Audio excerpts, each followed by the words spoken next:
just take an example of wristwatch.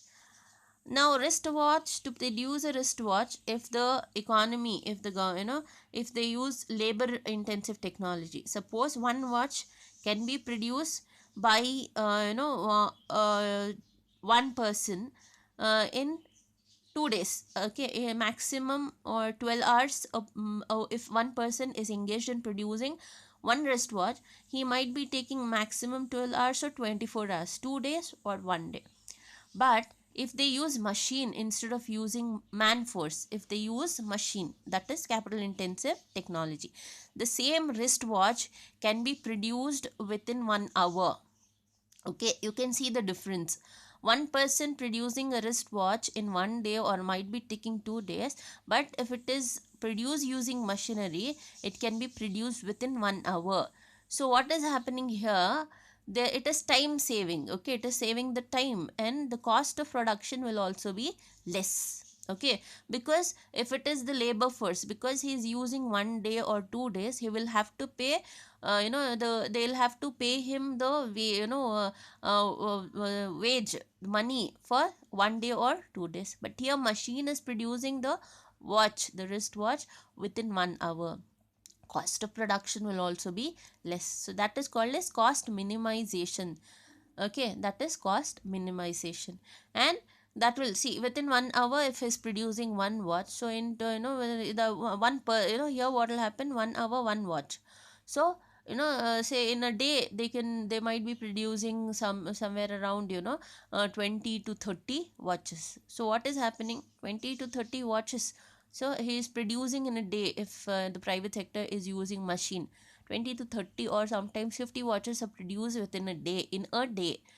Then the that is earning more profit to the private sector. So instead of using labor intensive technology, the private sector will always use capital intensive technology, because that is there he is trying to minimize the cost and maximize, earn maximum profit.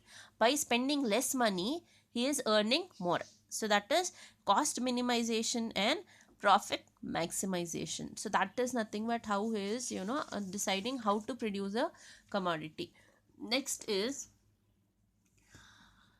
for whom to produce. Okay, for whom to produce, like unlike this government, no, as they decide, see if people are it'll if poor people, it'll always produce the commodity for poor people. If they are in more need of a particular commodity, it'll produce for poor people. But private sector is it will always produce the commodity based on the purchasing power of a consumer.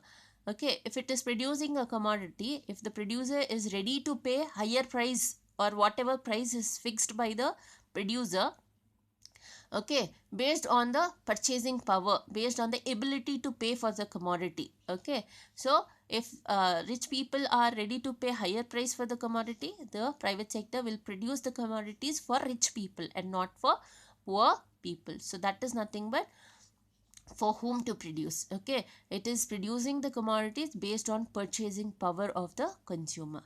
And as I said, the objective of private sector is always profit. And examples of private sector, the countries example, the countries where only private sector, private, or you can say least government interference, very less government interference, is USA, UK, Japan and Australia are the examples of this private sector, or you can say capitalist economy or market economy. Now mixed economy. Okay, mixed economy, like every time in reality all the economies are mixed economies. Like, see, no economy can work without government interference. If not full government interference, at least minimal amount or least government interference should be there in an economy. Without government interference, no economic activities can be taken place.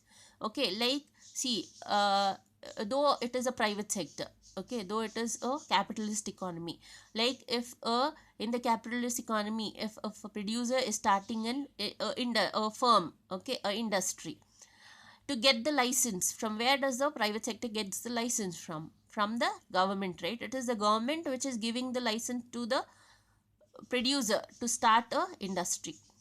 So is it not the government interference? Is there no government interference? Government is interfering. Okay. Again, the producer will have to pay amount of tax, right? They have to pay taxes to the government. Directly or indirectly, government is interfering. So any economy for that matter is mixed economy. In reality, all economies are mixed economies, okay, because no activity can take place without government interference, okay.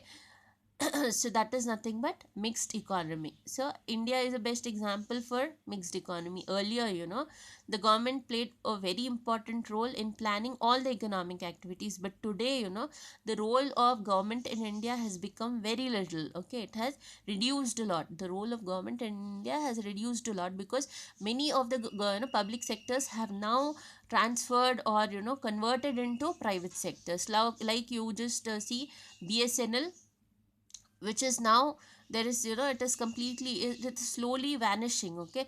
There are many, sectors, public sectors, which are converted into private sectors, or overtaken by the many banks, or public sector banks, which are overtaken by the private sector, okay. Earlier there were many hotels which were run, which were owned by the government, but now slowly, now there are more of, hotels, private hotels, okay. Now what is happening, uh, people, also opt for private hotels, because the service provided by the private, hotels in a private hotel is better than the service provided in the government hotel. It is also hygiene wise also, private hotels are better when compared to the government hotels. So that is how. And government hotel, because the government, the sector is going under loss, it is slowly, over the government sector, public sector is slowly overtaken by the private sector. This is how it, currently the role of government is slowly reducing, okay. In couple of decades, the role of government is in India is slowly reduced, okay. So this is all about mixed economy. Mixed economy is blend of both public and private sector, okay. So this is all about your that is three types of economic systems, that is capitalist economy, socialist economy, and mixed economy.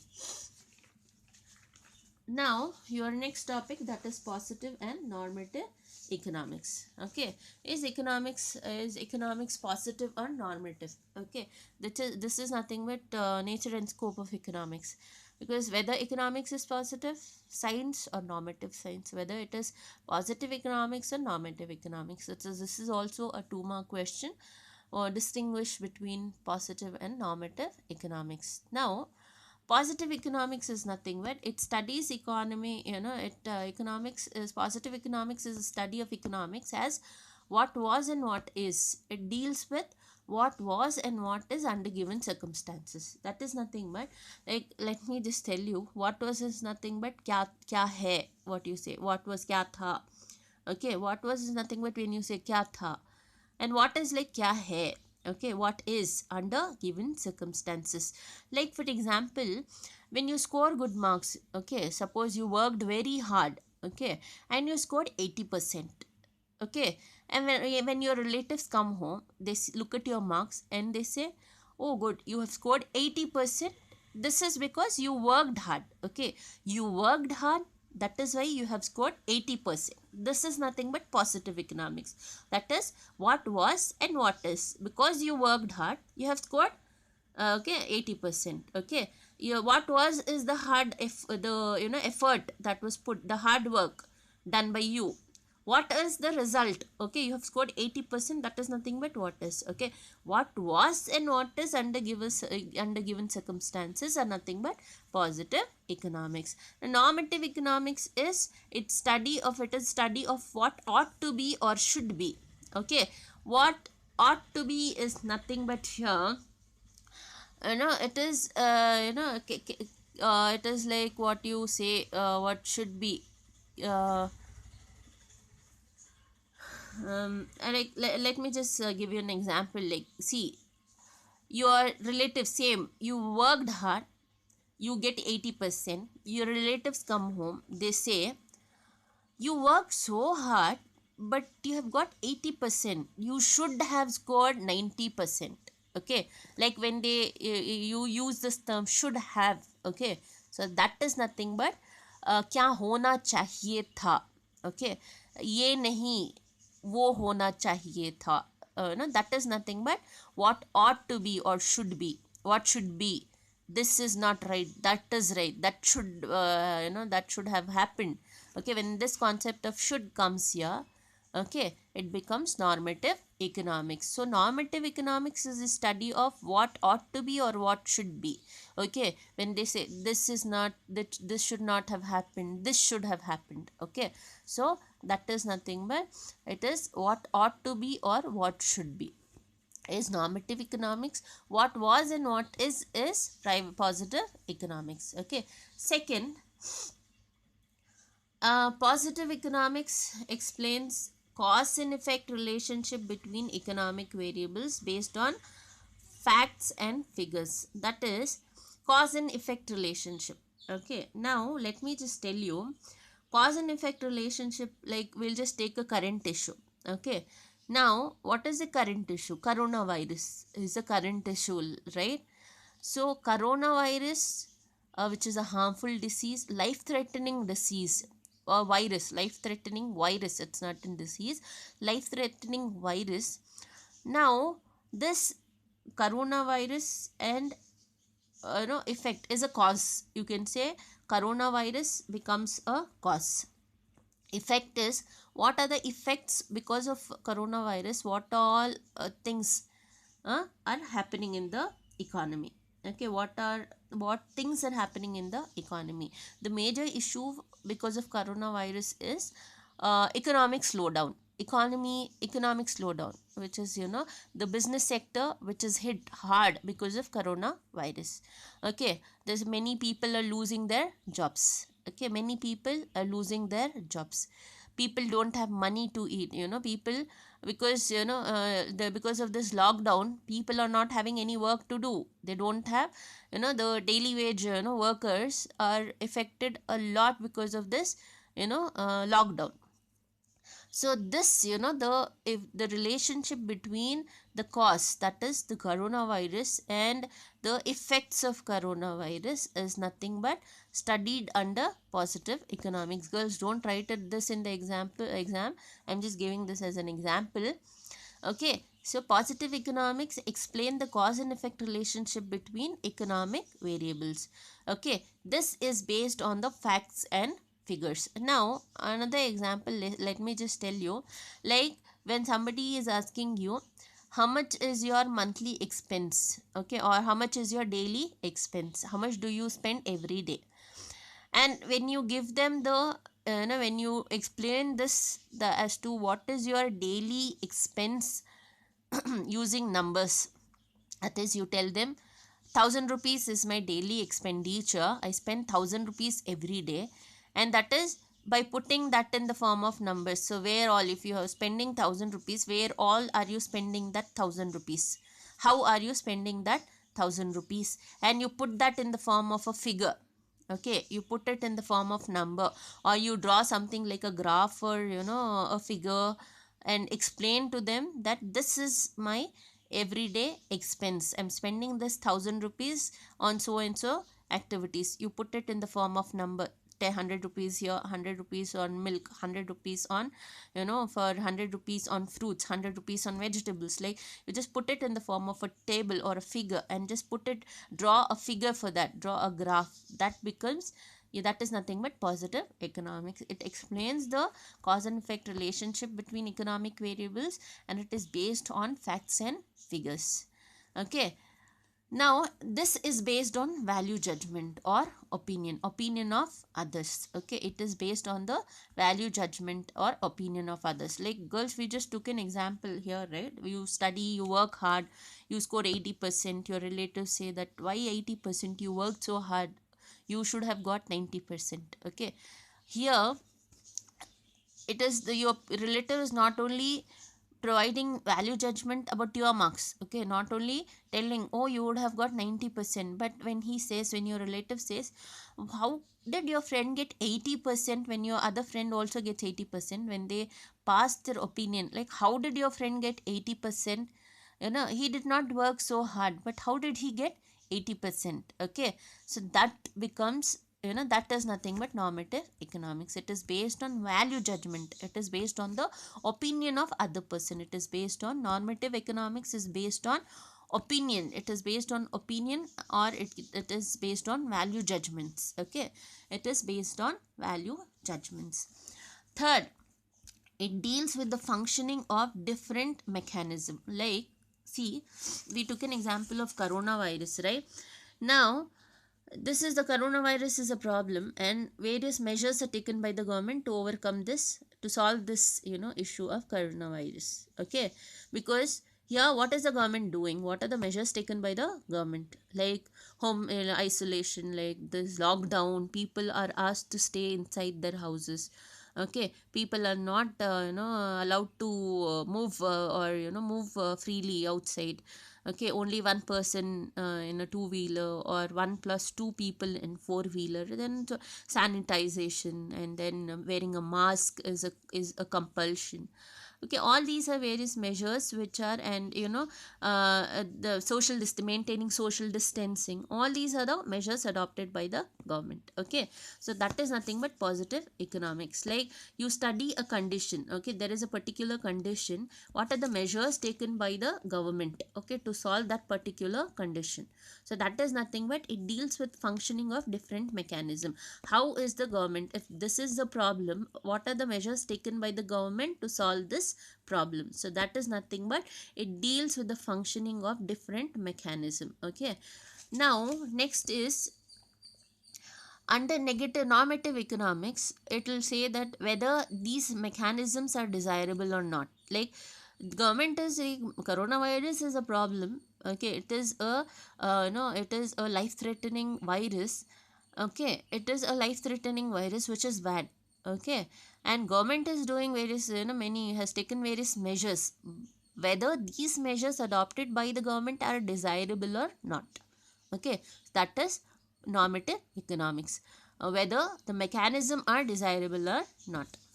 Okay, the last difference between positive and normative economics is, positive economics can be tested and verified. Now, example, you say there are 60,000 deaths. Okay, sorry, 60,000 people affected. Okay, or positive cases, 60,000 positive cases of coronavirus.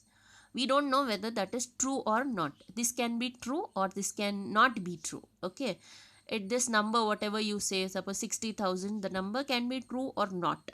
Okay, this can be tested. This statement that you give, that this number 60,000 positive cases of coronavirus in India recorded, this can be true or false, but this can be tested. Okay, how can it be tested? It can be tested based on the actual data. Using, it can be tested using the actual data. It can be verified using actual data. Okay, the data collected by the government. It can be whatever number you have, whatever is your statement, that statement can be tested. Okay, with the no, and verified with the other data. But normative economics cannot be verified or tested with the actual data. It is because it is based on the opinions of others and value judgment. So it cannot be tested with actual data. So this is the difference between positive and normative economics. The difference between positive and normative economics. Now, micro and macroeconomics, a last topic, micro and macroeconomics. What is the difference between micro and macroeconomics? Now here, micro and macroeconomics, this is also a 2-mark question. Like we have already studied, the term microeconomic deals with small units. Okay, deals with small units of the economy. Okay, it is dealing with the individual unit of the economy and not the entire economy. We took an example, so we studied the examples of microeconomics, that is per capita income, or you can say individual demand, individual supply, individual individual consumption. Okay, all these are nothing but the microeconomic concepts. But macroeconomics is not dealing with the individual unit. It is concerned with the overall performance of the economy. It is concerned with the study of economy as a whole and not individual unit or single unit. It studies the macro counterpart. Macro concepts are, you can say, national income or aggregate demand, aggregate consumption, aggregate supply, unemployment. All those are macroeconomic concepts. Okay, so this is all about micro and the first difference between micro and macro economics. Now, second, microeconomics is known as price theory. Why is it called as price theory? Microeconomics is known as price theory because it examines how the prices of various products, okay, are determined, how prices of various commodities are determined, are considered, okay, and it deals with factor pricing, that is pricing of various factors of production. There are four factors of production, that is land, labor, capital and organization are the four factors of production, and the prices for these factors of production. Land, for land, the factor of production is rent. Okay, the price or the price or the reward for this factor of production, that is land, is rent. And for labor it is wages, for capital it is interest, and for organization it is profit.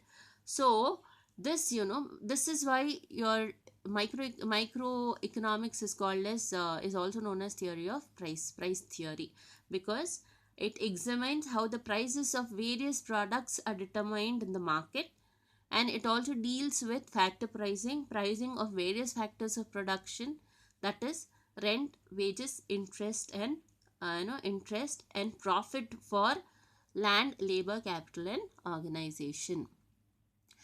And macroeconomics is known as theory of income and employment. Okay, macroeconomics is known as theory of income and employment. Why macroeconomics is called as theory of income and employment? Because it studies the performance of economy as a whole, because it deals with the economy as a whole and not the individual, or it is not dealing with any single firm or business. Okay, it focuses on the study of problems like, the major problems faced by an economy, like inflation, unemployment and poverty. So it aims to determine the national income and employment levels in the country. So it is called as theory of income and employment, because it is not studying the individual unit, it is studying the economy as a whole.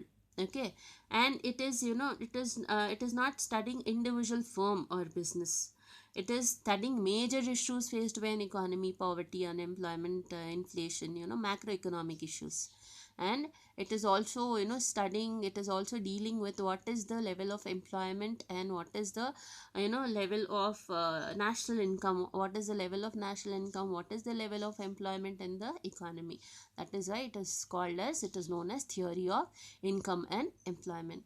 Now it is this microeconomics is known as the, it is considered as a theory of individual units. It is considered as a theory of individual units, okay, small units. It is, that is theory of consumer behavior. This theory of consumer behavior studies how the consumer is the one who consumes the commodity, right? We are the consumers. So how do we are the rational consumers, because how do we try to maximize our satisfaction by using the resources that are available with us, by using the money we have.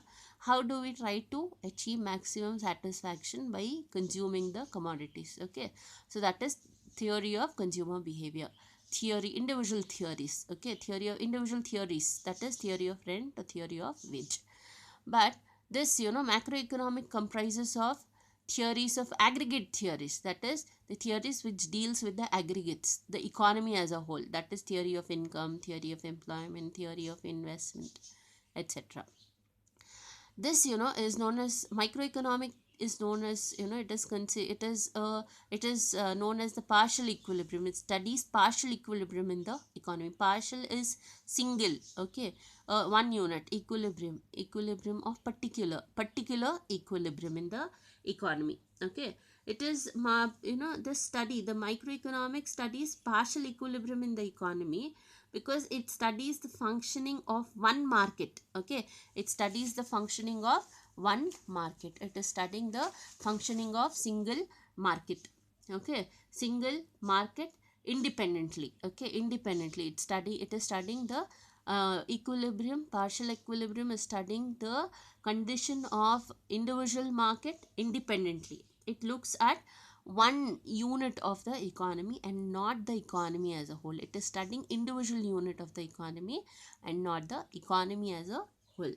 Here macroeconomic deals, it is general equilibrium. It is concerned with general equilibrium in the economy. Why? Because it explains how the demand and supply forces of in an economy, okay, functions, how the demand and supply forces with is trying to deal with many, is interacting, how the demand and supply forces are interacting with many markets. Okay, how the demand and supply forces are interacting with many markets, okay, dynamically and eventually, in order to bring about price equilibrium in the price. Okay, so that is nothing but general equilibrium. That is why it is this the that is macroeconomics is concerned with general equilibrium, because it is dealing with the economy as a whole, how the demand and supply forces along with the various markets, okay, how the demand and supply forces function, okay, along with various markets, okay, independent, that is dynamically and eventually. And this they mainly operate in order to bring equilibrium in the price. Okay, price equilibrium, to achieve equilibrium, price equilibrium, how does supply and demand forces operate along with various markets. Okay, it's nothing but general equilibrium. It is concerned with general equilibrium. General is the economy as a whole. Partial is single unit. Okay, partial is single unit.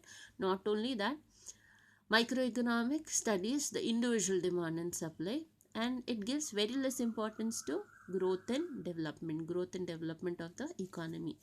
And macroeconomic studies overall aggregate demand and supply, and gives more importance to growth and development. So this is nothing but the difference between micro and macroeconomics. So microeconomic deals with individual unit analysis of small units, okay, and the macroeconomic analysis and performance, overall performance of the economy.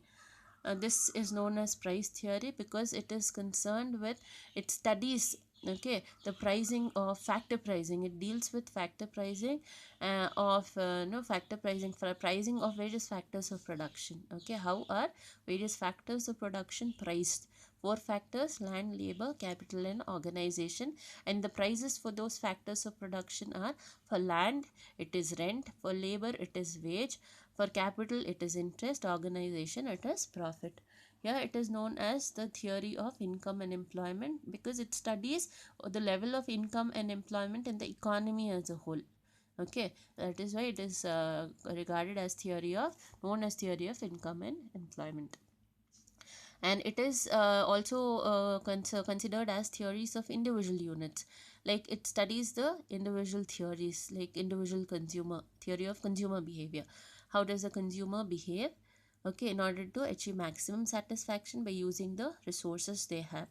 Theory of rent and theory of wages, these are individual theories. Here this macroeconomic deals with the aggregate theories like theory of income, theory of unemployment, theory of investment, okay, etc. Partial equilibrium is, it is concerned with a single equilibrium is individual equilibrium in the economy, whereas it deals with the overall equilibrium, like how demand and supply forces along with various markets operate in order to achieve price equilibrium. And how this microeconomic deals with individual demand and supply, macroeconomic deals with aggregate demand and supply. Microeconomic give less importance to growth and development. Macroeconomic gives more importance to growth and development. So here we complete your first chapter. Okay, any doubts, please get it cleared, and please girls go through this video as much as you can in order to easily understand, in order to understand the concept in a proper way of, thank you so much, and please complete your notes as soon as possible, and please start studying because you have time left with you. Please start studying because the notes have already been given. Thank you so much. Goodbye.